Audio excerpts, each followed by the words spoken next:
네, 안녕하세요. 스튜디오 돈도 모닝 라이브 명민준. 네, 하창환입니다. 네, 반갑습니다. 하창원 본부장님. 네. 오, 근데 얼굴은 되게 저랑 처음 하시잖아요. 네, 맞습니다. 얼굴은 진짜 동안이신데 네. 일부러 전략적인 새치 플레이. 아니요. 아니 그거는 아닌데 네. 사실 이 오늘 머리를 올리기 전까지만 해도 네. 이 머릿속에 잘 감춰져 있었는데 모처럼 머리를 까니까 안에가 좀 심각하더라고요. 그래서 곧 염색을 할 예정입니다. 근데 너무 좋은 것 같아요.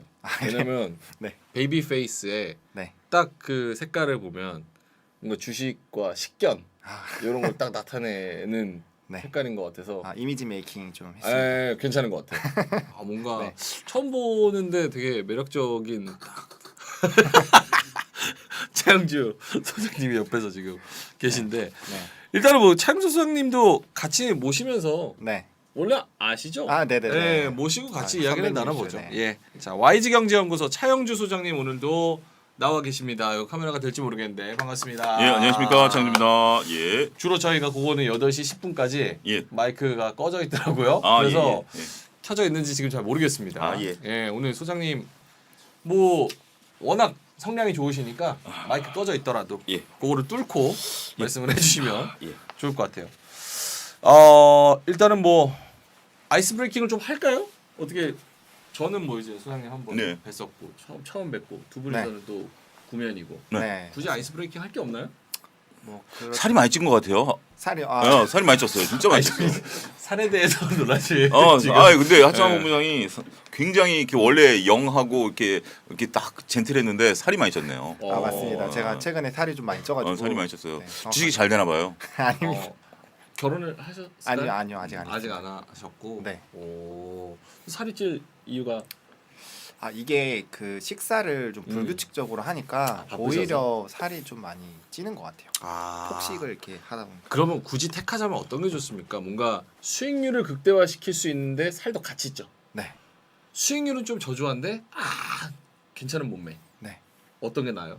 당연히 수익률 높은 게 좋죠. 거기에 답을 드리면 우리가 이제 그 워렌 버핏을 필두로 해서 수많은 외국인 투자자들의 어떤 사진을 보잖아요. 네네. 그 중에 살찐 사람 사진 보셨나요? 거의 못 본 것 같은데. 그렇죠. 그러니까 원래 수익률 좋은 사람은 살찐 사람이 없어요. 근데 유일하게 딱 한 사람.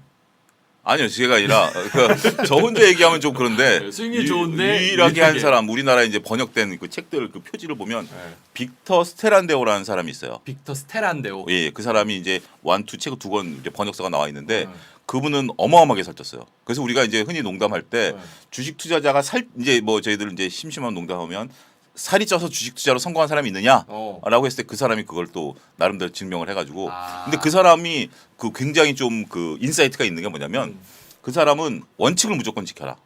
그 사람이 투자 원칙인 거예요. 첫 번째 원칙을 세워라, 두 번째 1번을 지켜라, 세 번째 1번을 지켜라요. 그걸 굉장히 강조하신 분이에요. 식단 관리를 그렇게 하셨으면 살은 안 찌셨을 텐데. 그러니까요. 그거예요. 자기 원칙에 집중하다 보니까 식단 관리를 못했다. 이렇게 봐야죠. 소장님은 근데 진짜 툭 던지면 나와요. 그러니까 워낙 식견이 넓으셔가지고 책을 진짜 많이 그때 잠깐 말씀 나눠보니까 책을 진짜 많이 읽으시더라고요. 원래 하창원 본부장 첫 책 낼 때 제가 출판 소개시켜줬어요. 그래요? 네네네.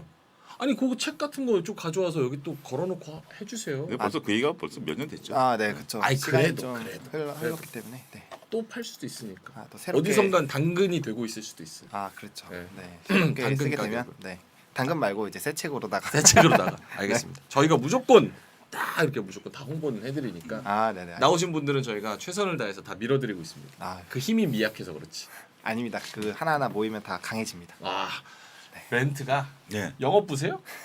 하창원 본부장이 본부장이잖아요. 네. 본부장이 그 전에 뭐. 그 전에는 잘 모르겠어요. 저 이제 사회생활하면서 만났는데 사회생활 만났는데 인상이 상당히 좋고 상당히 그래서 감사합니다. 이제 그랬는데 어쨌든 주식 잘 봐요. 그게 그러신... 가장 중요한 거죠. 근데 저희가 뭐 돈이 그렇게 뭐 크지는 않지만 진짜 찐으로 인사이트가 좋은 분들을 저희가 진짜 모셔서 항상 초대 드리는 거예요. 진짜로. 그래서 제가 나오지 않습니까? 네, 진짜로. 저희는 자부심을 갖고 얘기할 수 있습니다. 다른 거 웃으면서 해도 요거는 진짜 찐으로. 찐으로. 그래서 두 분 다 정말 인사이트가 대단한 분이라는 거. 그리고 제가 또 이렇게 또 웃으면서 해도 항상 또 속으로는 항상 존경하는 마음을 가득 담고 있다는 거 말씀을 드리겠습니다. 자, 그러면 일단은 개장 전 체크리스트. 네. 어제 중국 시장 막판에 빠지는 것만 봐도 그렇죠. 와, 오늘은 뭐 뉴욕도 그렇고 오늘 우리 시장도 상당히 고전하겠다. 약간 뭐 이런 생각을 조금 했었거든요. 그렇죠. 근데 상황이 어떻습니까? 급반전했죠. 네. 네.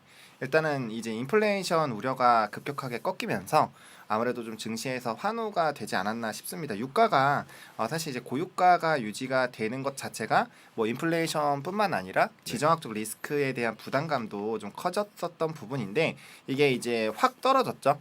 떨어지다 보니까 이제 인플레이션에 대한 부분들이 조금 해소가 되는 이제 부분이 있었고 이에 따라서 이제 FOMC에서도 우리가 예상했었던 그런 밴드 안에서 결과가 나오지 않을까라는 이런 기대감이 나타나면서 증시가 좀 급반등했다라고 보시면 좋을 것 같습니다. 그래서 사실 미국 증시에서는 에너지 섹터를 제외한 거의 대부분 업종이 굉장히 상승을 했다라고 보시면 좋을 것 같고요. 특히나 이제 기술주 쪽에 대한 이런 부담감이 줄어들다 보니까 크게 반등이 나왔습니다. 그래서 이러한 기조로 간다라고 한다면 일단 오늘 국내 증시도 긍정적으로 시작할 가능성이 굉장히 좀 높지 않을까라고 생각을 하고 있습니다. 구체적으로 소장님 네. 어떤 뉴스, 어떤 재료의 요 유가 인플레 공포 진정이라는 게 대두가 된 거예요? 그러니까 우리가 이제 그 원자재가 역시 이제 대표적으로 그 유가를 들 수 있는데 그럼 유가가 그 가격을 결정하는 요소가 무엇이냐 이것부터 살펴보는 게 가장 중요하겠죠. 네. 가장 중요한 것은 수급입니다. 수급. 그 수요와 공급이 일단 근본적으로 우리 모든 재화는 수요와 공급이죠. 네. 수요와 공급인데 최근에 유가가 올라갔었던 초기의 발단은 수요가 늘어나고 있다. 그러니까 이제 코로나 엔데믹 상황을 우리가 바라보면서 수요가 늘어나고 있다는 게 첫 번째였고요. 두 번째는 이제 유동성입니다. 그러니까 이제 원자재라는 것이 단지 수요 공급뿐만이 아니라 2020년에도 잠깐 올랐어요. 그때는 이제 글로벌 금융기관들이 돈을 풀다 보니까 그 풀어진 돈들이 결국 기업으로 흘러가지 않고 주식 시장과 원자재 시장으로 올라오면서 이제 됐다라는 거죠. 마지막으로 이제 심리적인 요소죠. 지금 이제 지정학적 리스크가 커지면서 이게 과연 그 천연가스의 대치제가 될 것이냐라는 이러한 세 가지 요소가 겹치다 보니까 네. 지금 현재 유가가 130달러까지 올라갔다라고 보여지죠. 근데 지금 이제 우려했던 천연가스가는 잠그지 않았기 때문에 네. 심리적인 요소는 어느 정도 사그라들 수 있다라는 것들이고요. 또 그다음에 이제 또 그러면 이제 두 번째 요소인 그 유동성. 지금 이제 내일 FOMC 회의가 열리지 않습니까? 그러면 금리 인상은 이제 우리가 당연히 이제 뭐 25bp냐 50bp냐 중요하지 않아요. 이제 네. 그거는 받아들인 상황인데 QT 대체화폐 축소가 일어날 것을 3월부터 우려하고 있지 않습니까? 그러면 결국 유동성이 회수된다라는 얘기죠.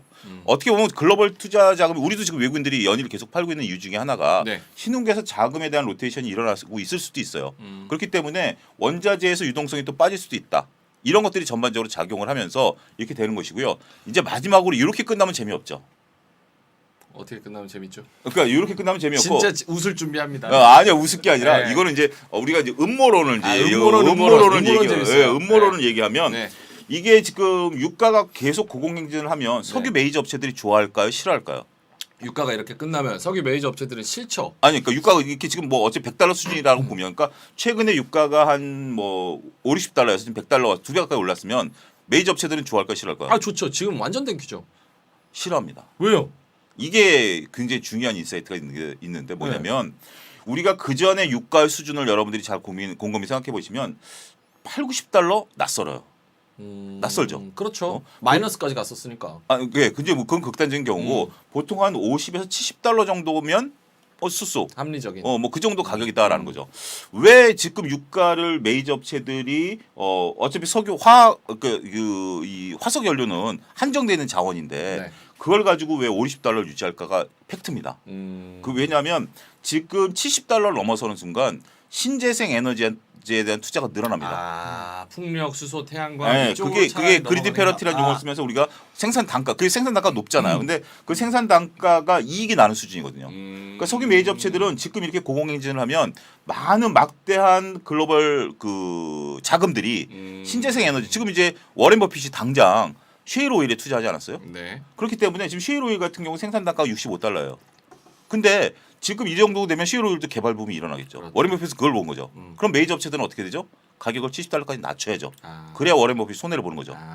그러니까 워렌 버핏이라고 손해 안 보는 보장은 없어요. 그러니까 그렇죠. 지금 메이저 업체들 입장에서 보면은 가격을 끌어내려야 되는 그런 요소도 있다. 적정 온도까지는 맞춰야 되는 맞춰야 그런 자기네들이 상황이다. 꾸준히 이익을 보지. 여기서 지금 신재생 에너지에 막대하게 자금이 투여되면 자기네들의 미래는 그러니까 신재생 에너지라는 게 투자돼서 태양광, 풍력 이런 것들이 효율성이 높아지게 되면 자기네들은 뭐 어렵죠. 알겠습니다. 적정 유가를 딱 맞추는 것처럼 적정 멘트를 이제 잘하는 후배들한테 네. 좀 나눠주는 거는 어떨까요? 알아서 커야죠. 알아서 커야죠. 알아서 커야 돼요? 네. 무조건 치고 들어오세요. 그냥 아, 제가 예. 조용히 있을게요. 아닙니다, 네, 아닙니다. 알아서 네. 커야 말 돼요. 자르고 신재생 에너지 네. 경청하고 있었기 때문에 네. 네, 일단은 신재생 에너지 아직 시작도 안 했어요. 그렇죠. 알겠습니다. 아니 사실은 유가랑 인플레 얘기만 하면서 FOMC는 조금 뒤에 디테일하게 하려고 그랬는데 거기서 일단은 또 오프닝을 쳐 주셨고 네. 일단은 그래서 결국은 어쨌든 지수만 보자면은 지금 뭐 다우, 그렇죠. S&P, 네. 나스닥 특히나 나스닥은 거의 3% 가까이 그렇죠. 올랐나요? 네, 나스닥 같은 경우가 지금 거의 그쵸 2.92%를 상승을 해주면서 굉장히 좀 상승을 견인을 했고 네. 뭐 필라델피아 반도체도 4%가 넘게 상승하면서 반도체 쪽이 대거 좀 상승을 했습니다. 아무래도 반도체 섹터가 좀 강하게 올라와 주면 자연스럽게 코스피 지수가 좀 좋게 흘러갈 가능성이 좀 높아지면서 국내 증시에도 좀 기대가 되지 않을까. 최근에 그 보시면 등락 수를 보시면 거의 비슷하게 등락과 하락이 나타나고는 있었는데 지수 자체는 계속 빠졌거든요. 네. 이게 사실 대형주에 수급이 쏠리는 게 아니라 중소형주에 좀 많이 쏠리게 됐고 특히나 이제 좀 증시가 불안하다 보니까 정책주에 좀 많이 들어가면서 이 순환매가 빠르게 좀 나타났거든요. 네. 그래서 전거래일도 좀 보시면 원전 쪽이 좀 강하게 시세가 분출이 됐고 그러면서 이제 비대면 의료까지 굉장히 빠르게 좀 순환매가 계속 돌고 있거든요. 네. 근데 사실 빠르게 순환매가 돈다라는 것 자체는 부정적이다라고 보시면 돼요. 어디 왜냐하면 갈 곳이 없다. 그렇죠. 주도 섹터가 없다. 네, 주도 섹터가 없고 사실 이제 요게 올랐으니까 다음 정책주 오를 수 있지 않을까? 그러면 이게 윗꼬리가 많이 달리면 결국엔 시체가 많이 쌓이는 거고 시체가 많이 쌓이면 이걸 다시 뚫을 때 어떠한 좀 작업들이 좀 들어갈 수가 있겠죠. 아무래도 시체가 쌓인다라는 거 밑에서 물량을 더 모을 수가 있고 이런 식으로 되면 이제 증시가 올라도 소외를 받는 그런 흐름들이 많이 나타날 수가 있습니다. 그래서 일단 오늘 반도체 섹터가 얼마나 좀 강하게 상승을 해주는지가 좀 중요할 것 같고 네. 아무래도 시총 상위 종목군들이 좀 강하게 시세가 분출이 되면 순환매 흐름보다는 그냥 전반적으로 이제 상승을 하는 그런 움직임이 나타날 수 있기 때문에 그 부분들을 조금 체크를 해보실 필요가 있지 않나라고 생각을 하고 있습니다. 조금 궁금한 건 이거예요. 나스닥이 네. 빠졌을 때 네. 어쨌든 기술주가 밀리면 우리나라 시장에서도 뭐 그렇게 기술주라고 엮이는 것들 그리고 조금 성장주의 측면이 있는 것들 네. 그게 이제 좀 어쨌든 간에 투심에 영향을 받기 마련인데 네. 나스닥이 2.9% 올랐다. 특히나 중요한 거는 FOMC를 하루 앞둔 타이밍에 네. 지금 이렇게 올라서 마감을 했다. 이거는 내일 FOMC도 시장 참여자들은 일단은 상관없어. 라는 식으로 해석을 하고 있다라고 봐도 돼요? 그렇죠. 지금 어차피 우크라이나 이 유가가 떨어진 것 자체가 앞서서 이제 제가 지정학적 리스크가 좀 완화가 됐다라고 인식을 할 수 있는 부분이다라고 말씀을 드렸는데 네. 지금 이 상황이면은 사실 이 FOMC에서 우리가 예상했었던 그 밴드 안에서 움직일 가능성이 크고 만약에 그러한 흐름으로 유지가 된다라고 한다면 이미 충분히 연초부터 이런 FOMC에 대한 불안감들 그리고 지수가 충분히 좀 많이 떨어진 부분들도 있고 그리고 이제 저번에 나왔을 때 이제 교수님도 말씀해 주셨지만 뭐 수출입 동향이라든지 이런 것도 지금 굉장히 좀 좋은 상황이기 때문에 지수는 지금 하단 라인에 어느 정도 좀 도달을 했다라고 보시는 게 맞지 않을까라는 생각이 듭니다. 그렇게 됐을 때 지금 여전히 외국인에 대한 이런 자금 유출에 대한 부분들은 지속적으로 우리가 체크를 해봐야 되지만 만약에 그러한 부분들만 다시 회복되는 국면으로 들어온다라고 한다면 네. 충분히 좋은 모습이 나타날 수 있지 않을까 생각을 하고 있습니다. 알겠습니다. 안양이님께서 안양이님 맞죠? 안 보여가지고 네. 오늘 전문가님의 성함 여쭤봐도 점점점 유튜브에서 종종 뵌 분인데 두 분 다 너무 전문가여서 어떤 분을 지칭하시는지 모르겠지만 차영주 소장님. 하창환 본부장님이고 그리고 차영주 소장님 이렇게 두 분입니다. 네. 네, 종종이 아니라 아주 자주 뵙던 것 같아요. 본인을? 아니요, 워낙 자주 나오시니까 채널 돌리면 나오시기 때문에. 차영주 소장님 네. 워낙 또 유명하시죠. 네임드시니까. 네. 그래도 뭐 두 분 다 전문가시기 때문에 여쭤봤는데 그리고 우리 그 담당 PD가 여기 프롬프터에 아주 심각한 얼굴로 썼는데 우리 차영주 소장님 HTS 켜놨다고 그거 확인 좀 해달라고 켜져 있죠? 안 켜져 있어요. 킨 거 맞아요? 어떻게 됐어요? 깔아만 놓으셨어요. 깔아놨다. 아 깔아놨다. 네, 깔아놨다. 깔아놓은 게 맞는 거죠? 예, 깔아놓은 게 맞는 거예요. 깔아놓은 게 예. 맞는 것 같습니다. 알겠습니다.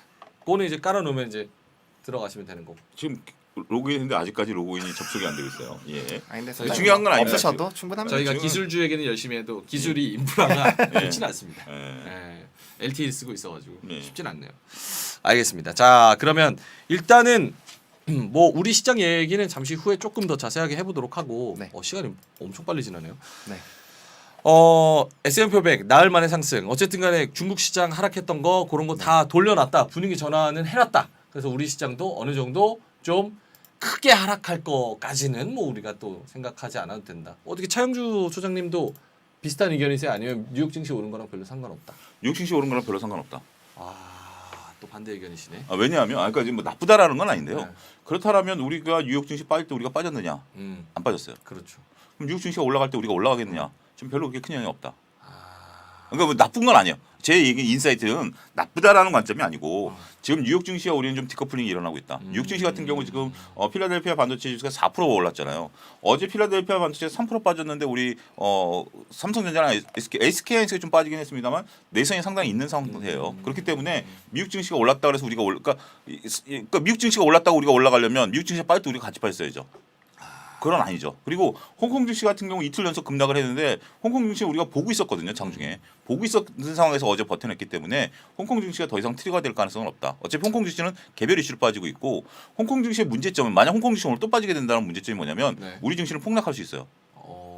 잠재적인 ELS, ELF 폭탄이 지금 들어가 있기 때문에 ELS, ELF 폭탄이 그 H 지수 기준으로 5,500 내려가면 이제 삼성증권에서 보고서 나왔으니까 ELS, ELF 갖고 계신 분들은 삼성증권 보고서를 한번 참조하시고요. 그거 모르시는 분들 저도 확실히 이해는 못해가지고 그거를 좀 메커니즘을 그러니까 이제 그게 그 우리가 ELS, ELF라는 상품이 있는데 그게 뭐냐면 투스타라는 건데 이제 홍콩 H 지수와 우리나라 코스피 지수 두 가지로 일단 두 가지로 상품이 구성되어 있어요. 그래서 묶어놨어요? 묶어놨어요. 그래서 둘 중에 하나가 2년짜리 상품이 있고 3년짜리 상품이 있는데 둘 중에 하나가 2년 내지 3년 사이에 45% 이상 안 빠지면 45% 이상 안 빠지면 내가 2년이나 3년 만기 때 OS 6% 정도를 주겠다라는 상품이에요. 그래서 많은 자산가들이 들어가요. 그러니까 이제 거의 뭐 45%라는 변동성을 그렇게 나타낸다는 게 쉽지가 않기 때문에 그렇죠. 그렇게 하는데 문제는 지금 이제 홍콩 지수가 그 상해 H 지수가 고점에서 지금 45% 빠졌어요. 그러니까 이제 고점에 물리신 분들은 지금 이렇게 되는 거고 그 밑에 들어가신 분들이 이게 지금 일주일 단위로 반영이 되기 때문에 그 밑에 들어가신 분들은 아직 이제 간당한 그렇죠. 거예요. 근데 이 상품의 특징이 뭐냐면 우리가 일반 펀드를 가입하게 되면 예를 들어서 펀드를 1,000에 가입했다가 펀드가 500까지 내려왔다 다시 1,000까지 올라오면 내 원금은 1,000이에요. 네. 그게 되는 게 일반적으로 우리 펀드고 그리고 펀드라는 것은 만기가 없기 때문에 내가 기다리면 돼요. 그렇죠. 뭐 하다못해 자식한테 물려주면 돼요. 근데 이거는 2년 3년이라는 시간이 딱 정해져 있고 그리고 이게 무서운 게 뭐냐면 이게 만약에 1,000에서 500까지 내려오면 50% 빠진 거잖아요. 그렇죠. 근데 앞서 제가 45%라고 했잖아요. 하면 딱 터치하고 다시 올라오는 순간 터치하는 순간 내 돈의 7, 80%는 날아가 버려요. 청산돼 청산이 돼 버리는 거죠. 거의.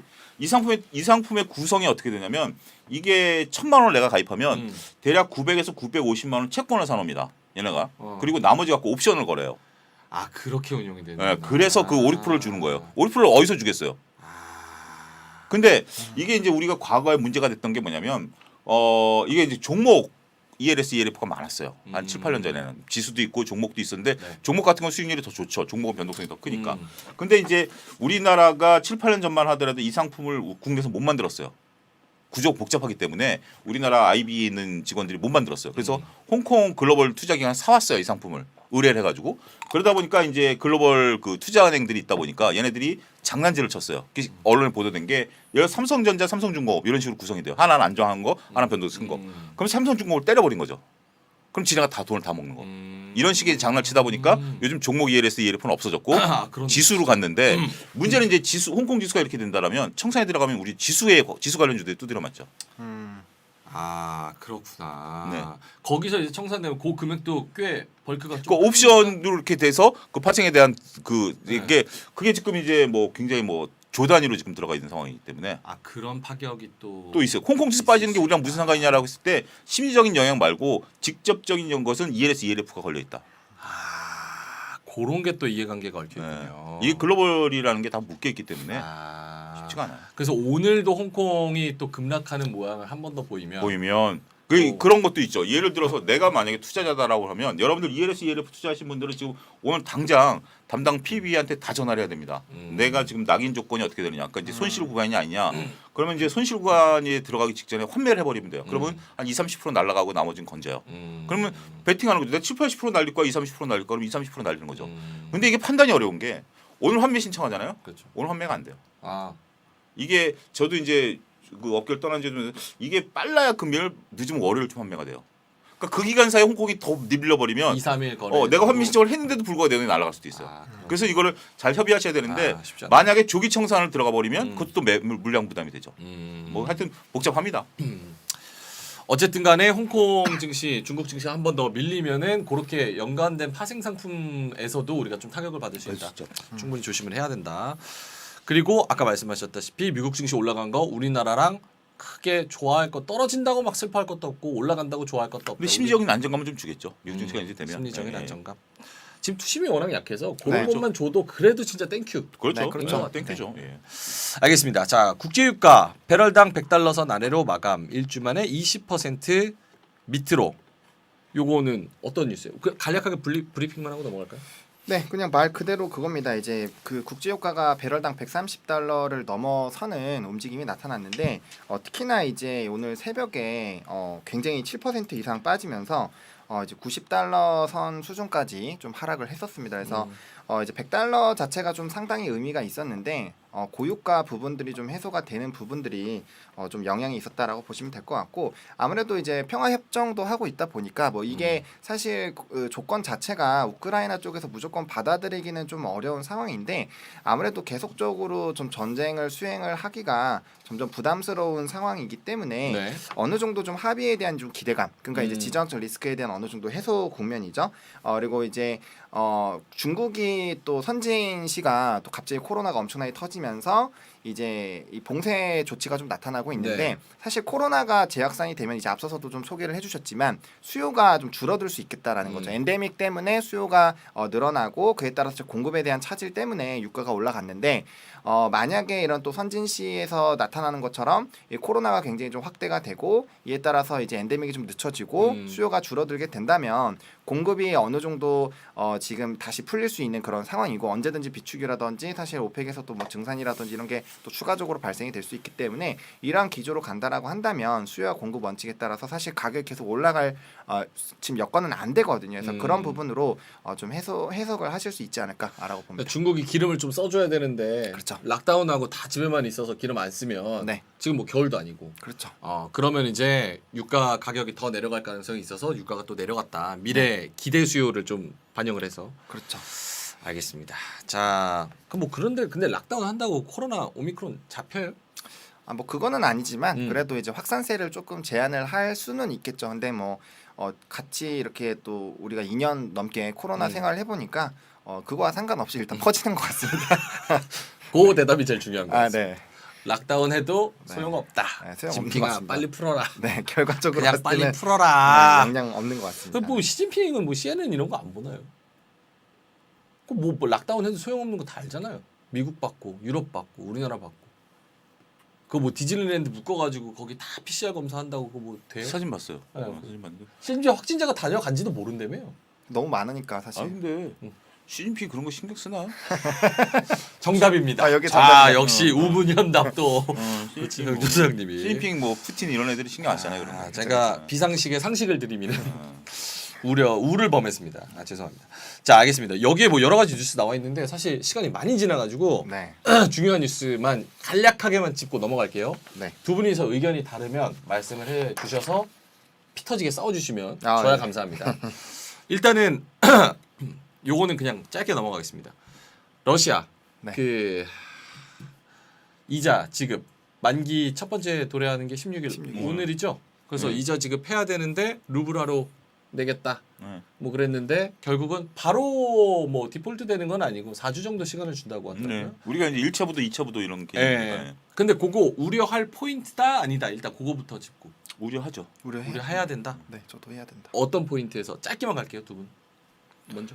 일단은 당연히 우리나라 그 국내 은행들도 거기에 좀 투자가 되어 있는 부분이 있기 때문에 뭐 물론 이제 과거와는 좀 다릅니다. 일단 이게 국제적인 이런 제재를 바탕으로 지금 이제 부도가 나타나는 거기 때문에 만약에 그 안에 협상이 되고 이런 제재들이 풀리는 움직임으로 간다라면은 충분히 이런 게 해소가 될 수 있지만 만약에 그런 움직임으로 가지 않는다라고 한다면 당연히 이제 금융 리스크적인 부분으로 좀 투심에는 상당히 좀 부담이 되지 않을까라고 생각을 하고 있습니다. 결론적으로는 어찌 됐든 간에 어떤 방식으로 좀 해결이 될 것이다 쪽이에요, 아니면 디폴트 쪽이? 저는 해소가 되지 않을까라고 해소가 보고 되지 있습니다. 않을까? 네. 알겠습니다. 수장님. 네, 거기 저희 동의합니다. 그러니까 결국 푸틴을 압박하는 하나의 수단이지 이게 지금 뭐 이게 그렇잖아요. 이것도 저기 음모론인데 네.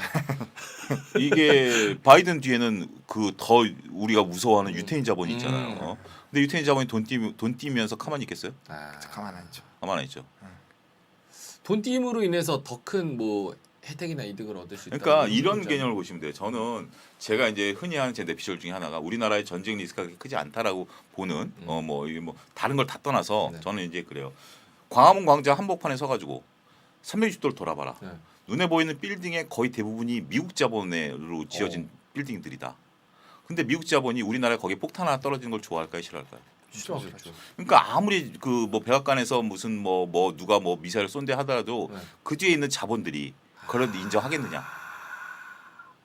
여기까지입니다. 짧고 굵게. 네. 이해가 팍 됐습니다. 어쨌든 간에 러시아가 돈 안 갚는다, 루블화를 줄게 뭐 어쩌고저쩌고 하는데 디폴트 돼가지고 웃을 사람이 아무도 없다. 그렇죠. 특히나 유대자본. 알겠습니다. 자, 그러면은 러시아 그거 뭐 이자 지급 그거는 그렇게 하고 네. FOMC 결국은 내일 우리 시간으로 이제 새벽 4시 반 뭐 5시 반 뭐 나와가지고 이야기가 나오는 게 불확실성 해소로 결국은 호재다? 아니면 금리 인상의 어쨌든 퍼스트 스텝이기 때문에 뭔가 이슈가 있을 거다?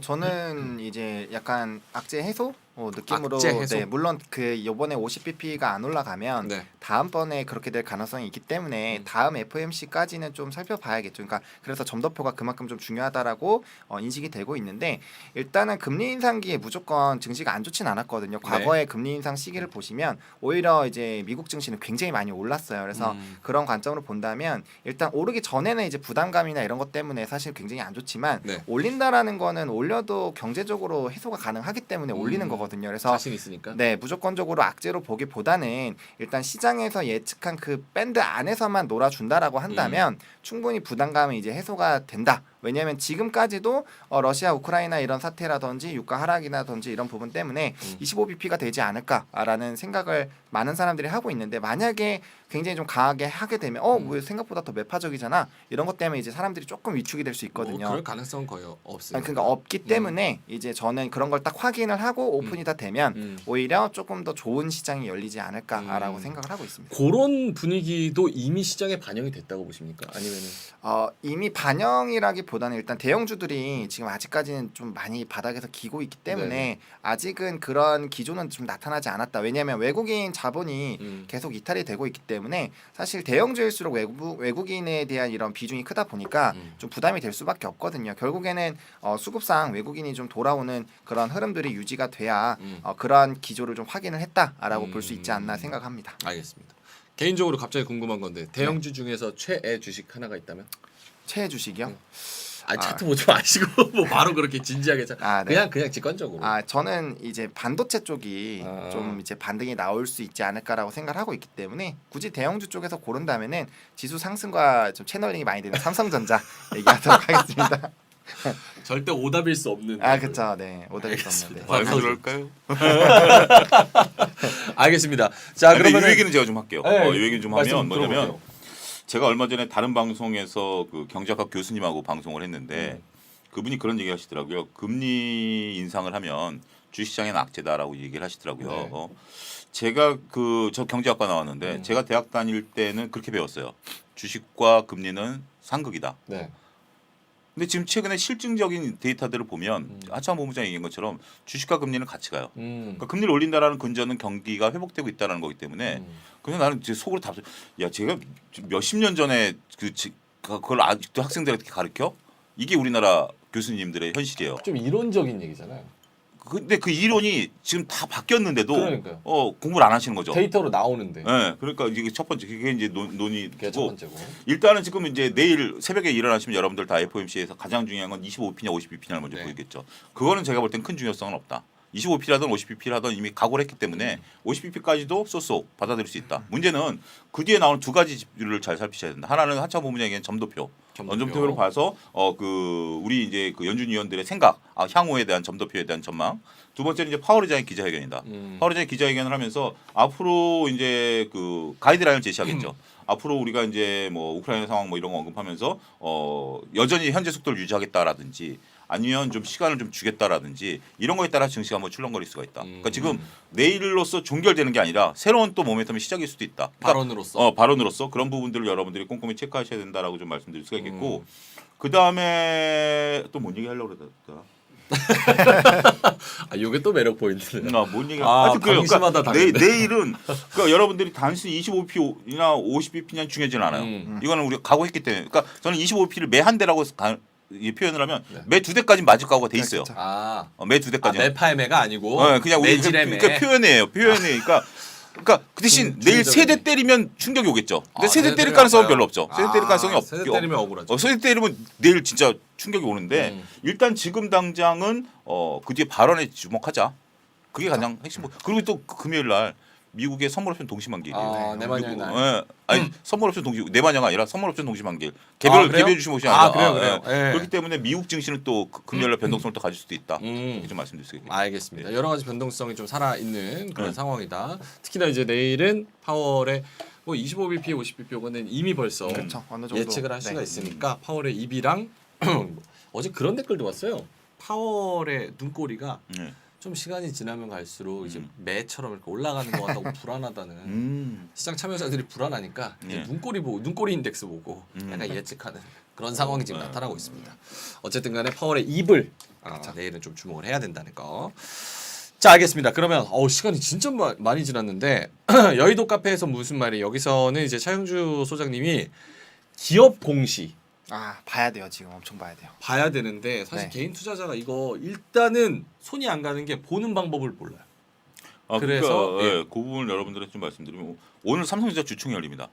요거 한번 저희가 광고가 돌아야 돼요. 그래서 광고 돌고 잠깐만 20초 광고 돌고 다시 와서 기업 공시 어디 가지 마세요. 기업 공시 보는 법 쉽게 차영주 소장님이 재밌게 말씀을 좀 드린다고 하니까 잠시 후에 돌아와서 설명드리도록 하겠습니다. 더 많은 영상과 라이브 방송을 보고 싶으시면 오른쪽에 구독 버튼 꾹 눌러주세요.